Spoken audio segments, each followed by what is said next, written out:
Tonight, a growing concern over the rise of flu cases in Saskatchewan. Plus, Regina Airport gears up for the holiday rush. And how one organization continues to feed hundreds at Christmas. Live from our studios in Regina, this is CTV News. Good evening. Lee is away this week. As the holidays near, so too does an influx of the influenza virus in Saskatchewan. Jacob Carr explains some of the numbers currently circulating in the province and what Saskatchewan health officials are recommending.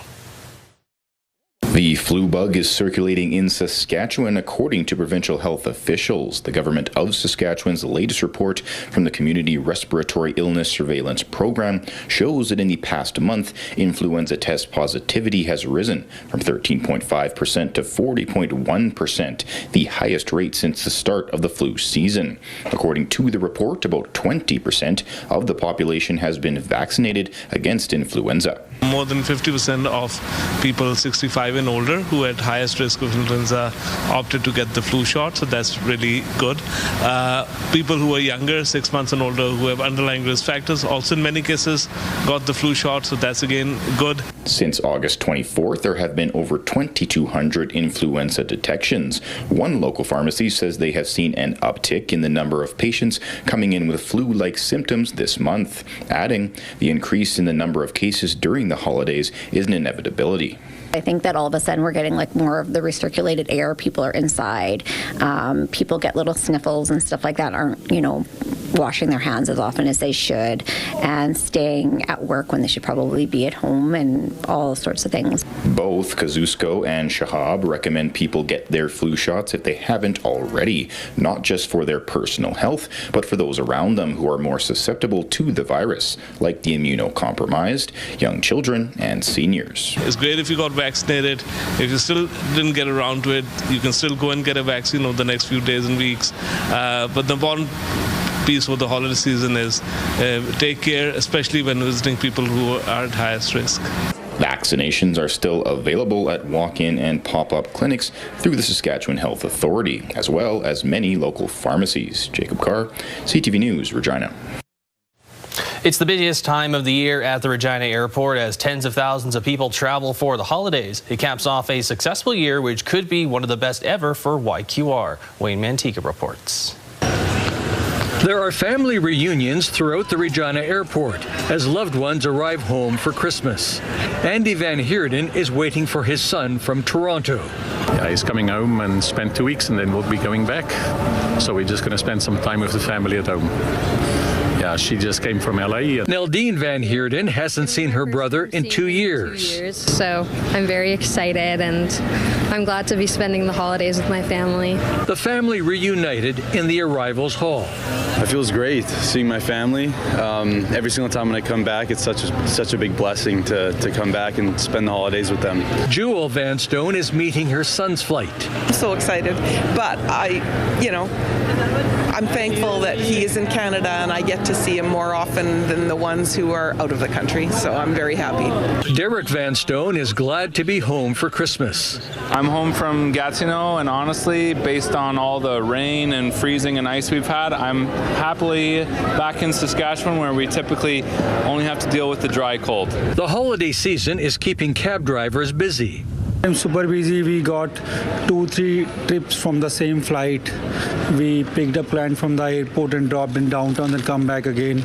Year-end travel could cap off one of the best years for the Regina Airport. But if we're trending the way we've been going, I suspect we'll be near or possibly above our 2019 high.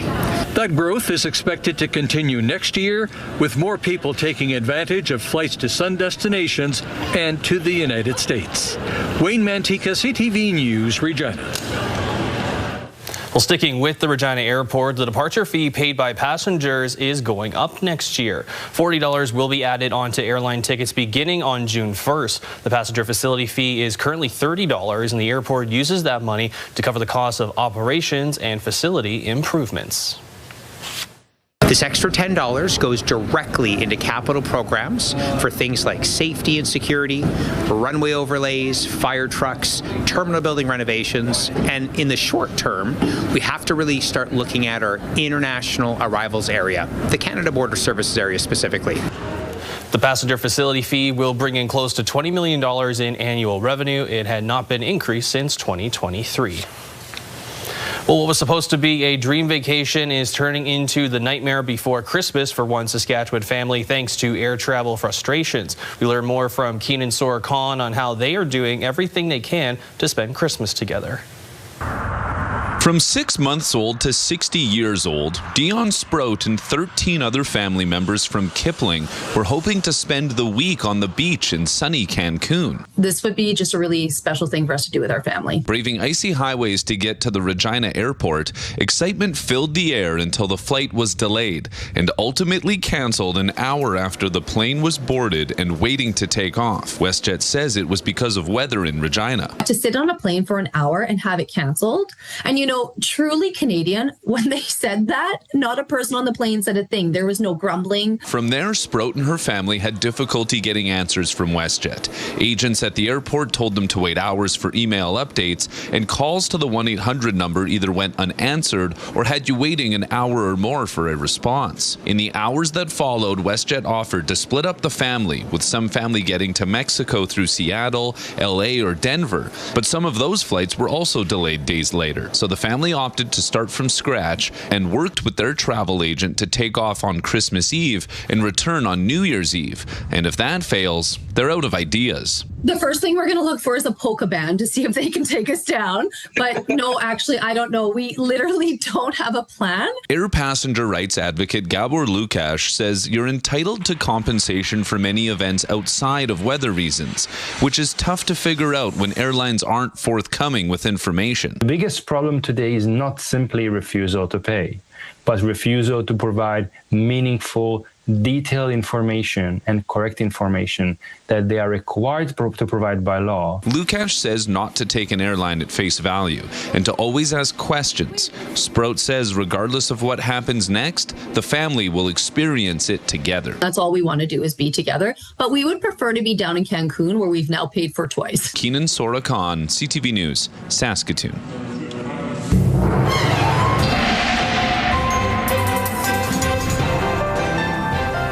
All right, Sabine Ahmed joins us for our first look at weather. And yes, Sabine, lots of people, of course, going to be traveling as Christmas Eve is tomorrow. So I guess what can we expect over the next 24 to 48 hours as we get ready for the holidays? Well, if we're looking at the first 24 hours, pretty much similar to what we've been seeing today, Connor. We saw those temperatures still colder than average, seeing a little bit of that cloud cover more so in southern Saskatchewan rolling through. The good news is that we don't have any watches or warnings in effect for most of Saskatchewan. Our friends in the north, another story. We're still seeing some extreme cold warnings up in the north.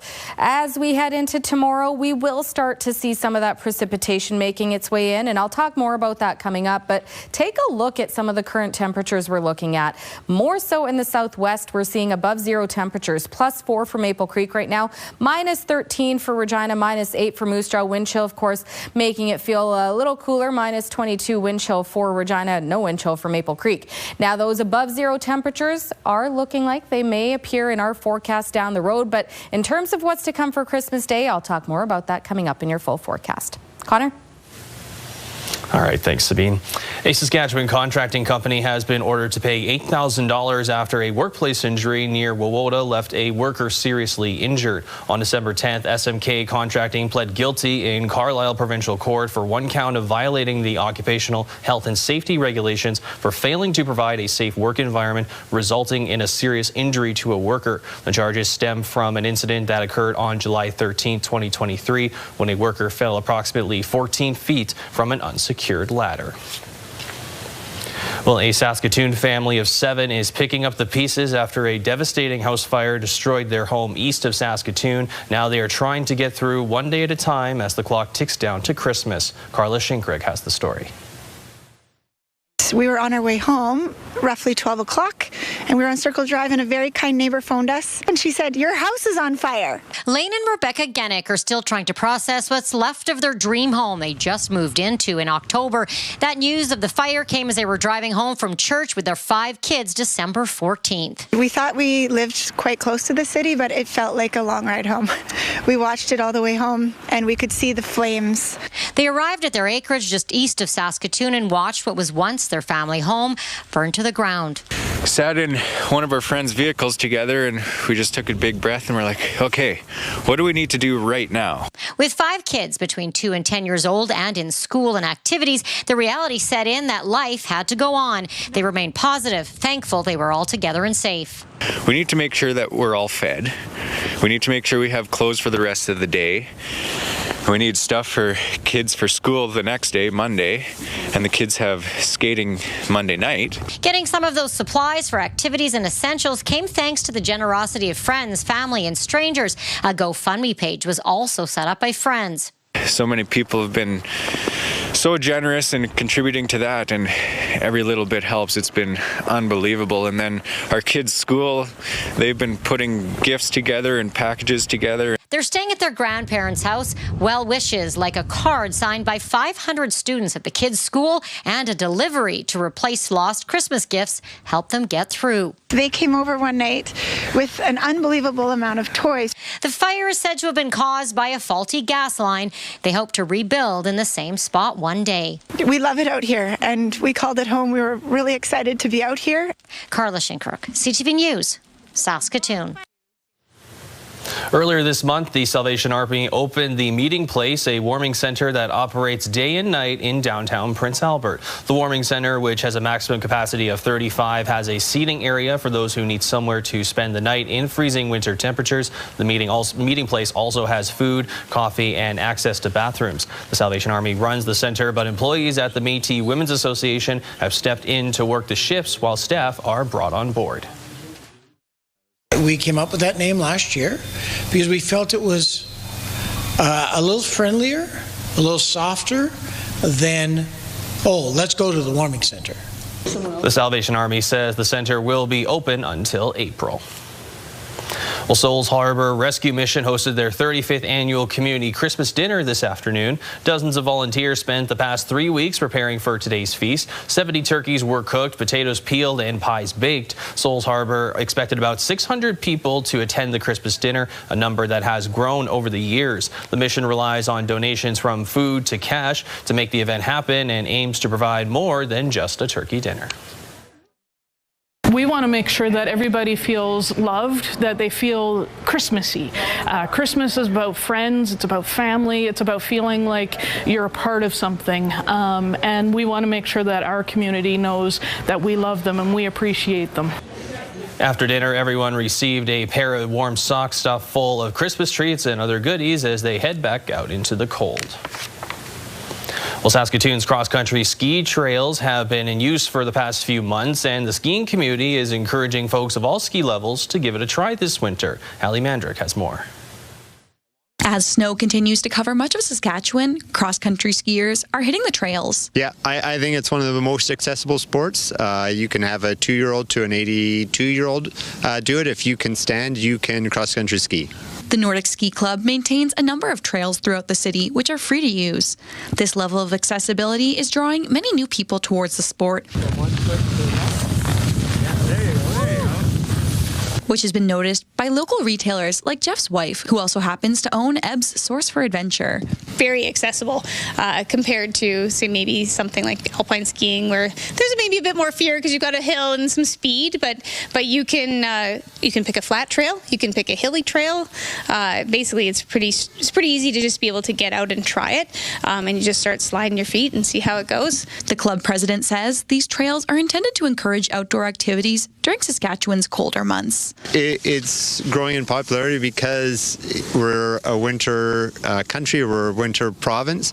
There's lots of winter, so if you're not doing anything outside in the winter months, it's pretty dark and dreary. While the chilly temperatures can deter many from enjoying the snow, those in the Nordic ski community say taking part in outdoor activities is about much more than simply being active. Think about it like a kid. Like if it was a snow day, how excited kids are. They're just like, this is amazing. I can go tobogganing, I can be outside, and it'd be wonderful if, like, as a society, we could just, have that same energy and excitement as that kids do to have for winter. The ski club maintains the track until the snow is melted, so it's available for public use all winter. Hallie Mandrick, CTV News, Saskatoon. Still to come, Canada Post and its union reach a tentative deal, but the future remains uncertain. Plus, growing tensions between the US and Venezuela over oil could have effects for Canada.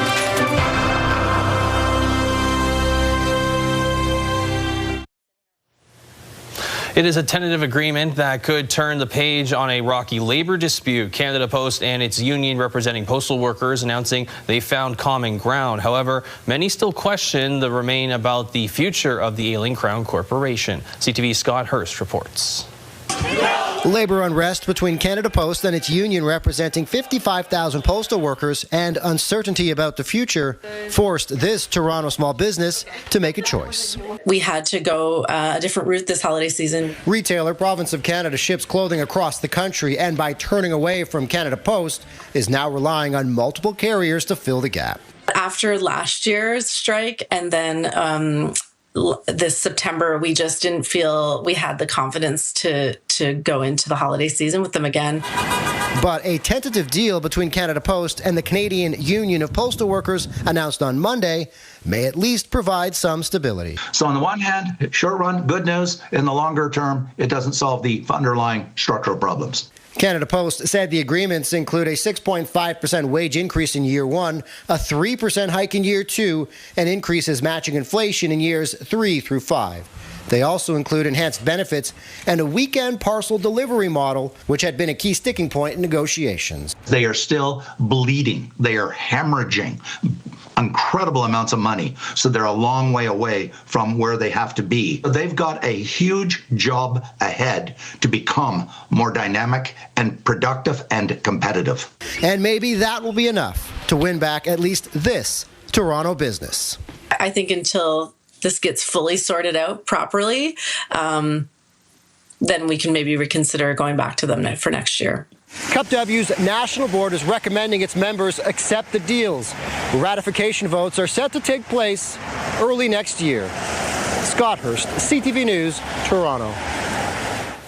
There's growing tension tonight between the U.S. and Venezuela over access to the South American country's oil resources. Washington has already seized 2 oil tankers and is after a third. But as CTV's Jeremy Chiron reports, the U.S. president's interest in Venezuelan oil could have implications for Canada. Off the coast of Venezuela, sanctioned oil tankers have become the target of U.S. authorities.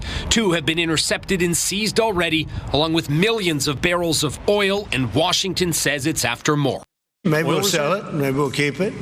Maybe we'll use it in the strategic reserves. We're keeping it. We're keeping the ships also. The U.S. has increased its military presence in the Caribbean Sea. Trump ordered a blockade last week, calling it the biggest armada the U.S. has ever had in South America.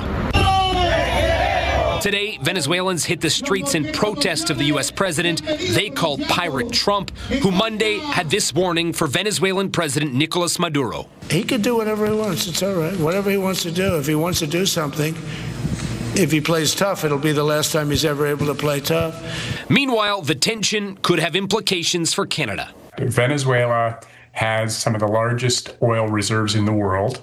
They're primarily heavy oil and bitumen, which are very much like what Canada's reserves are here in Alberta in the oil sands. Political instability in Venezuela has given Canadian oil producers the advantage, but if that changes, it could mean increased competition. This makes it all the more important for us to think about sending our oil again to the Pacific, to a Northwest Pacific pipeline, knowing that the Asian market is growing. Trump's interest in Venezuelan oil could eventually force a fight for access to the U.S. market.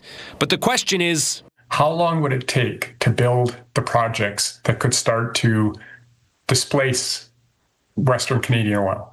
And I think that would take a long time. That means time is in Canada's favor. And in the short term, it could actually increase demand for Canadian heavy crude. But it could also lead to uncertainty and price volatility in the market. Jeremy Sherrill, CTV News, Ottawa. The U.S. Justice Department released a new trove of documents related to sex offender Jeffrey Epstein today. The latest includes around 30,000 pages of documents, and once again, many are heavily redacted, but they do provide yet another glimpse into Epstein's murky world and who exactly was in it. CTV's Abigail Beeman now on what we learned today and what could come next. Another deluge of documents about sex offender Jeffrey Epstein, including an email saying U.S. President Donald Trump traveled on Epstein's private jet many more times than previously reported. The trove includes a disturbing letter purported to be written by Epstein to Larry Nassar in prison, the U.S. Olympics gymnastic team doctor convicted of sexual abuse, reading in part, "Good luck. We shared one thing, our love and caring for young ladies and the hope they reach their full potential.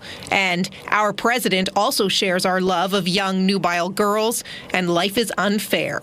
The letter doesn't mention Trump by name, and CTV News has not confirmed whether it is authentic. Late Tuesday, the Department of Justice said the FBI confirmed the letter is fake after flagging discrepancies such as a postmark from Virginia and not New York, where Epstein was jailed.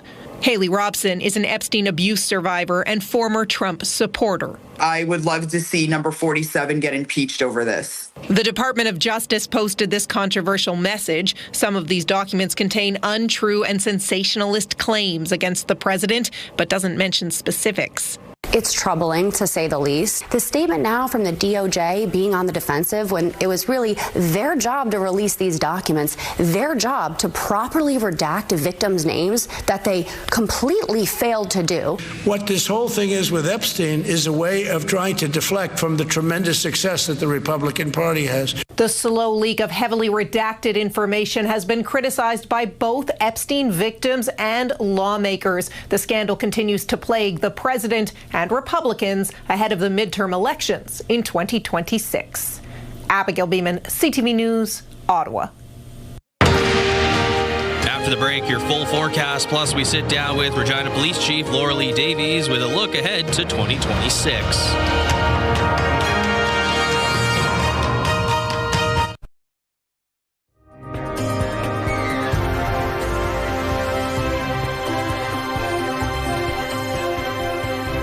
Welcome back. Looking outside through our sky cam, I know there's a lot of traffic making their way throughout the city, doing some last minute shopping or heading outside the city for Christmas travel. Tonight's not too bad of a night. We're currently sitting at -13, wind chill at about -23. The winds are sitting just under 25 kilometers an hour. Didn't really see strong wind gusts throughout the day today, and really not much in terms of active weather. I saw a little bit of that cloud cover, not a little. We saw mostly cloudy conditions for most of the day in southern Saskatchewan. That cloud cover is going to stick around as we head into tomorrow. We do have some snow in northern Saskatchewan, and we can expect to see some of that snow enter into central and southern Saskatchewan by tomorrow evening as well. And you know what? I'll just show you that right now. So heading into tomorrow, we'll continue to see this cloudier conditions, but you can see coming in from the western Alberta, we do have a system bringing some snow with it. So starting late afternoon, we'll see it come into parts of central Saskatchewan, Lloydminster, Saskatoon, Prince Albert. We'll see most of that snow as well. And as that snow is heading the freezing rain coming into parts of southern Saskatchewan. Now, I've looked at about 3 or 4 models here. All of them are still showing freezing rain. Some are showing that we could see more snow coming into the Regina area, but nonetheless, we could still expect to see some of this freezing rain. And I just want to make that clear that because of that, we could have some issues on the highways with slippery conditions or even within the city limits as well. So this system is coming in first thing tomorrow morning, Christmas Day morning, and we will see that all through southwest into southern Saskatchewan, south central, and even coming through parts of the southeast before it clears out late morning, early afternoon, leaving us with a mostly cloudy day until we get into Boxing Day, and we'll see more of that snow coming through early morning. So if you are planning on spending time lining up outdoors, do we still do that?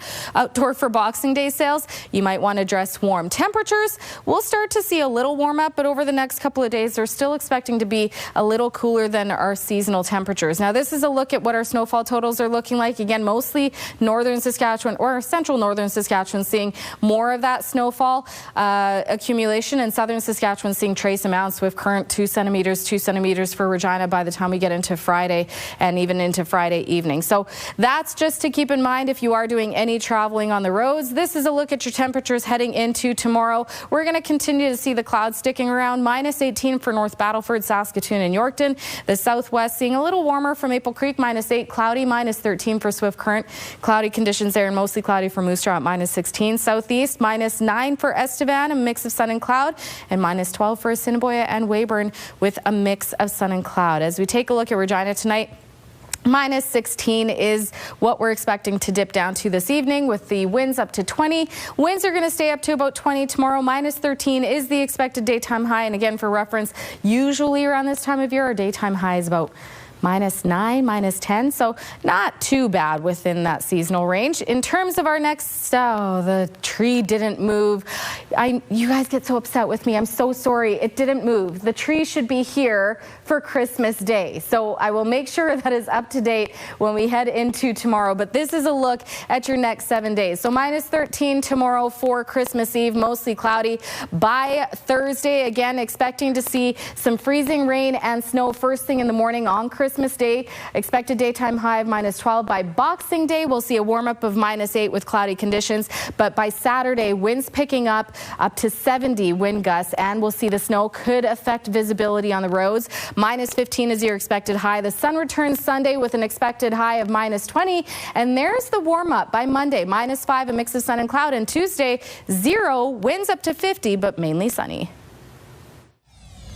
We're joined now by the new chief of the Regina Police Service, Laura Lee Davies. Chief Davies, thank you so much for making time for us to talk a little bit about the year that was in 2025. And of course, 2025, a year that also included you taking on the mantle of chief. What has that been like for you to start settling into this role after working as acting chief for some time? Yeah, I would say it's still a little bit surreal. When you're in an acting position for a number of months, when you get sort of the official appointment. So there's lots of things we're still working through in terms of, the small things. But it's been great. The amount of support I've heard and seen from the community, from our employees, has really been overwhelming. But it's been fantastic. What is some of the things that you're looking to work on in 2026 now that this transition has started to take place? For sure. So one of our biggest things is member wellness. We're rolling out a new program for our frontline patrol officers to really help them build resiliency around their mental health. Obviously, as patrol officers, they're seeing and dealing with lots of really traumatic, tough situations on a daily basis. So we want to ensure that we're taking good care of them. And 2026 is also the final year of our 4-year strategic plan. So early on in 2026, we're going to be engaging with the community, with stakeholders to say, hey, what does the roadmap for the next 4 years look like? And so I'm really excited about the timing of that, to be able to hear from the community and then work together to figure out what the next 4 years looks like. What do you think the advantages of working in an acting capacity in a role and then being able to take that on full time? Yeah, so the acting thing is a little bit like house sitting for somebody, right? You take care of the day-to-day operations, but any of the long-term strategic things, you don't have the capacity or the authority to make those decisions. So, I think focusing on the day-to-day gives you a chance to determine, what you could see down the road in terms of improvements or growing the service or how we do things better. So just really excited to be able to hear from our community and from our members about what they think we can do better and what we can improve upon, and start to get to work on it. You're also the first female chief of the Regina Police Service. What does that mean to you, and what is your message to young women that aren't only in policing today, but young women who are looking at a career in law enforcement in the future? Yeah, we were fortunate enough. We had Jessica Campbell, who is the assistant coach of the Seattle Kraken, here to do a leadership talk with us earlier on in 2025. And her motto is, if you can see it, you can be it. And I really feel that. And so I'm hoping for young women in our community that this opens the door for them in non-traditional roles. And maybe it's not necessarily in policing, but something else that they've got their eye on, that haven't had a chance to see someone who looks like them in that position. So I really hope it just opens a lot of doors for young women in our community, and if that means more applicants here at RPS, that would be great. Absolutely. When you look at the strategic plan going forward, what are some things that you hope to include and hope to put into, I guess, your vision for the police service in the years ahead? Yeah, community engagement is so important. So, figuring out, are there new ways that we can engage with the community, or how can we better connect with community? We cannot do our job effectively without their support. So I'm curious to hear what they want to see as priorities as well, and then building that into our budget and business plans as we move forward over the next 4 years. So I think that that's, a key piece. Obviously, technology is changing all the time. So are there some things that we can incorporate looking to the future in terms of a better way to do business? And then just really be engaged with our members about, what can we do to improve internal culture here, and making work-life balance better for them. So I think it's all of those things are exciting, and like I said, it's really a perfect opportunity for me to hear from everybody coming in as someone new to be able to help inform to make those decisions. And you touched on it there, but how important is that community engagement as RPS undergoes a transition in leadership? Yeah, it's essential. We've spent this year doing a number of things, our camera registry, our community on.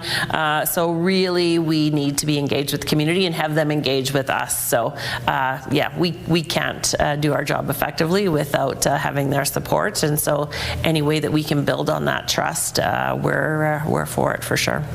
I think that's a perfect note to leave it on. Thank you again so much for making time for us, Chief Davies, and I'm sure we'll talk more in 2026 about what's ahead for RPS. Thanks so much. Still ahead, how this rare Indigenous bred horse is making a comeback. That's next.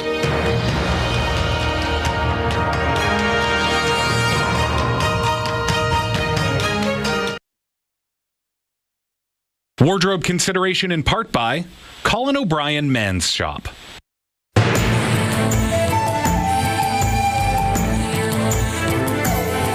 Greetings, everyone. The Ojibwe Spirit horse is thought to be the only existing breed of horse developed by the Indigenous peoples of Canada. Now, a Winnipeg horse stable is doing its part to keep their legacy alive. Years of efforts are paying off as 2 new foals join the sacred breed. CTV's Harrison Shin shares more. Meet Mandy and Lil, 2 Ojibwe Spirit horse mares at Sage Hill Stables. With the help of a stallion named Chase, they are going to bring 2 foals to an endangered bloodline considered sacred by Indigenous communities. There's only about 200 of these horses in Canada and the US right now, but at one time there was only 4 of them left. Donna Hill owns the Waverly Street facility, and she offered to take the mares in from nearby Aurora Farm. It's all part of a larger effort, the Spirit Horse Project. Once they were considered a nuisance to farmers and property owners. So they tried to get rid of them, essentially, and they didn't feel that they were the right kind of horse to use for equestrian sport. Donahoe says the news that both mares were successfully bred was exciting. It's our first year trying breeding, and we have 2 pregnant mares, a success right off the hop. So, Yeah, it's hard to believe. Chase is a 15-year-old stallion in his prime from the Seine River First Nation in northwestern Ontario. He started boarding at Sage Hill years ago. We hosted Chase here in Manitoba so that other people with Ojibwe Spirit Horse mares in Manitoba could use him for breeding. One of the biggest challenges is the breeding process itself because of high costs and inbreeding. The 2 new foals are a big success. It just gave a lot more meaning and purpose to what we're doing, and this just really ties it all together and helps make the project feel like we're accomplishing something. Harrison Shin, CTV News, Winnipeg. If you have a story you would like to see in this segment, here's how to reach us. You can contact me by email, and you can also watch past episodes and segments of Indigenous Circle on our CTV Regina and CTV Saskatoon websites. Indigenous Circle, brought to you in part by Saskatchewan Indigenous Enterprise Foundation, growing the First Nation entrepreneurial spirit. Coming up, how an Edmonton photographer is helping seniors' confidence one photo at a time.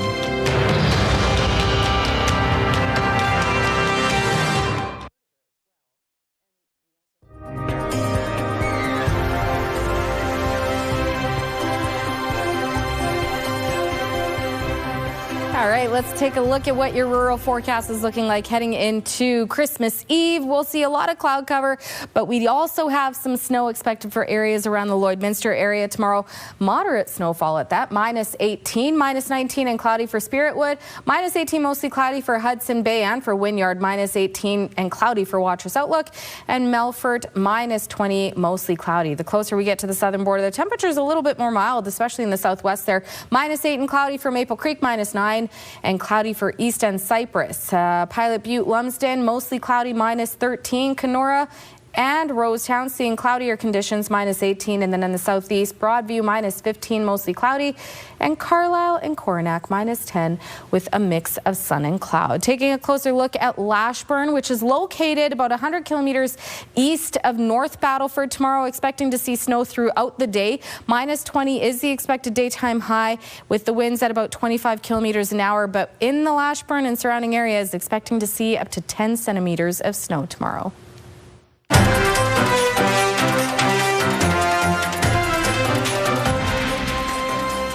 Well, for many households, it's been a hard year and Christmas will be more modest, but one PEI family is refusing to scale back their annual tradition, supporting people who are homeless. For 7 years, they've been filling stockings with essentials and handing them out around Christmas. CTV's Maria Saru takes us inside their preparations. In Andrea Donaldson's living room, the holiday season starts with stuffing stockings full of necessities. They won't hang in her house. Instead, they'll be handed out to people who are homeless. Donaldson's been doing this for 7 years, inspired by her own personal experience. This lady, she was giving out stockings to the unhoused. I was one of the recipients, and that always stuck with me. It made me feel like, loved and unforgotten. Now, that's how she wants others to feel. Gloves, hats. And her children play a big part. Donaldson says it teaches them to love others, and the kids say they have other reasons too. Because she's my prettiest mama. Like other families across the country, this Christmas will be smaller at the Donaldsons' house with fewer gifts under the tree. I had to actually, tell them, this year's going to look a little different, but they still have gifts, so. But there are many more stockings, with at least 50 going out this year, thanks to families, businesses, and organizations that donated, like the Village in Summerside. There's a high risk involved with sleeping outside during the winter months, obviously. We've seen a lot of frostbite situations happen. We've seen people's health decline rapidly. The stockings are filled with hand warmers, hats, hygienic products, treats, and much more. The stockings will be distributed around Christmas Day across Montague and Charlottetown, with whatever's left over dropped off at homes across the island. Maria Saru, CTV News, Murray Harbour. A local photographer in Edmonton is giving seniors a chance to channel their inner model. It's a boost of confidence with the click of a button. CTV's Nair Manisa has a closer look. So you're going to go like this, and you're going to go, oh my God. With a little coaching, Magdalena Barry gets her shot. Great. All right, we got that look going down. This photo shoot is part of Barry's Timeless Tales by Mag series. I celebrate vibrant seniors over the age of 80. I feel that they have a lot to say. They want to be seen, heard. Barry meets with the seniors at their homes. She gets to know them before capturing them on camera. Sometimes I think I enjoy the process more than they do. I just love seeing them come alive. For Del Dilkey, getting to glam up is something she enjoys. But I'm just Del, and I just love being myself. The 95-year-old is celebrating her birthday with a photo shoot. I don't think I'm nervous or anything. I just do what they tell me to. Dilkey and Barry met at a women's event and became friends shortly after. Barry says Dilkey shines, both on the outside and inside. It's her attitude that brings her longevity. And that's what I want to tell the world, too. Look at this lady. She's connected. She's got this wonderful personality. And so people want to be around her. So look at me. Oh, I love it. Barry says giving seniors a chance to come out of their shell and pretend they are a model for a day is a rewarding experience. But I've had clients in here where they do come in a little bit stiff, even though they've known me for quite a while now. And then they start doing the Vogue poses because they realize this is fun. Barry wants these seniors to see the beauty in themselves. When I do it, I don't know how good I am, but I'm really enjoying it. To show that age is just a number and that being fabulous is timeless. Nair Misa, CTV News, Edmonton. All right, time to take a look at your canola prices right now. The street price yesterday closed at $530.92. It's down today, $3.30, currently sitting at $527.62 per ton. Taking a look at the futures, yesterday it was up $9.10. Today it is down $6.60 at $595.90 per ton. Taking a look to the street prices, staying pretty neutral at $274.92 per ton. Taking a look at the red spring wheat, yesterday at $248. It's down $1.27 today at $247.54 per ton. Looking at the feed barley yesterday at $213.59, and it stays that way. Looking at the flaxseed, also staying the same at $626.04 per ton. Take a look at some of the other markets. The TSX up 58 points today, sitting at 32,058. Also the Dow Jones up 79.73 points as well to 48,442.1 points as well. Dollar up though 32 cents, sitting at $73.03 there for US, going into that conversion for the Canadian dollar there. And as we look ahead to the next year, the commodities, gold down $7.43 at $4,484. West Texas Intermediate crude is up 37 cents, and Western Canadian crude as well is also up $1.42, sitting at $44.46. Taking a look at the gas prices, it's staying pretty neutral. The lowest in Regina is at $1.49, and commonly we see at $1.29.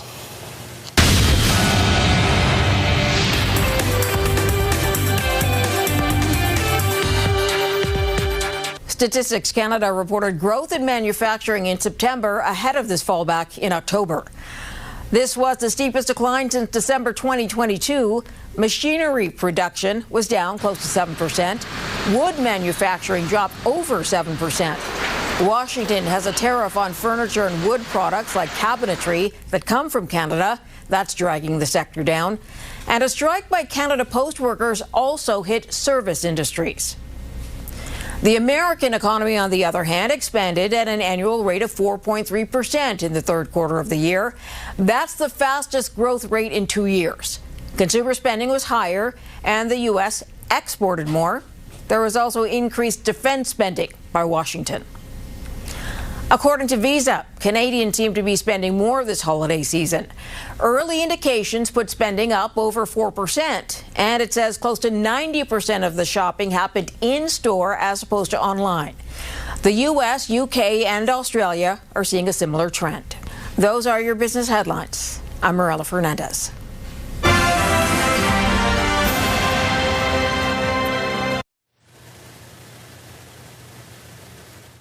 And home decor.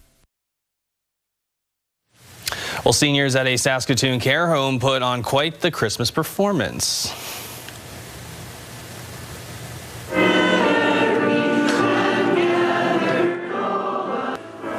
These are seniors at Bethany Manor performing their show Nativity on Wheels, telling the story of the birth of Jesus. You heard the choir, you can see Mary and Joseph, but the stars of the show may have been the wise men, turning their power chairs into camels. I mean, that works. Overseas, some lucky residents of the UK's largest zoo are getting some early Christmas presents. Animals at the Whipsnade Zoo north of London have received some festive treats, and for these lynx, the biggest challenge appears to be how to best unwrap their presents. But not everyone at the Conservation Zoo is getting something this Christmas. That would be a major task considering the zoo's home to more than 11,000 animals. Many of them are endangered. And just a little programming note, tomorrow our 6cast will only be a half hour and we will have no shows on Christmas Day. See you tomorrow.